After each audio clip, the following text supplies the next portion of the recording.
কোটা বিরোধী আন্দোলনে সহিংসতায় আহতদের দেখতে ঢাকা মেডিকেল কলেজ হাসপাতাল পরিদর্শন করেছেন বেসরকারি বিশ্ববিদ্যালয়, North South, UIU, AIUB, BRAC ও গ্রিন ইউনিভার্সিটি বৈষম্য বিরোধী ছাত্র আন্দোলনের সমন্বয়করা। এ সময় তারা আহতদের প্রতি সমবেদনা প্রকাশ করেন ও তাদের সুস্থতা কামনা করেন। আহতদের স্বজন ও সহপাঠীরা বলেন, ন্যায্য দাবি আদায়ের আন্দোলনে হামলার শিকার হয়েছেন তারা। তাদের সর্বোচ্চ চিকিৎসা নিশ্চিতের পাশাপাশি হতাহতের পরিবারকে ন্যায্য ক্ষতিপূরণ দেওয়ারও দাবি জানান শিক্ষার্থীরা। বলেন, দেশকে সামনে এগিয়ে নিতে তরুণ প্রজন্ম কাজ করে যাবে।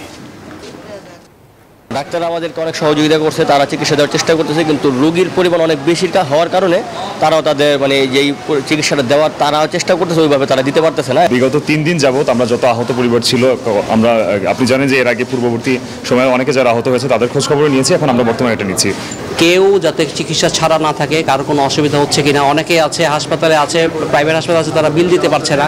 আমরা সেই টাকাগুলি কালেক্ট করে তাদের আমরা বিল দিচ্ছি। কোনো রোগীর যেন কোনো চিকিৎসার কোনো ত্রুটি না হয়, তাদের কোনো খরচও যেন না করতে হয়। সেইভাবে আমরা একটা ফান্ড রেজ করেছি। সেই ফান্ড থেকে আমরা তাদের প্রয়োজনীয় যে চিকিৎসা সামগ্রী লাগে সেগুলো প্রোভাইড করছি।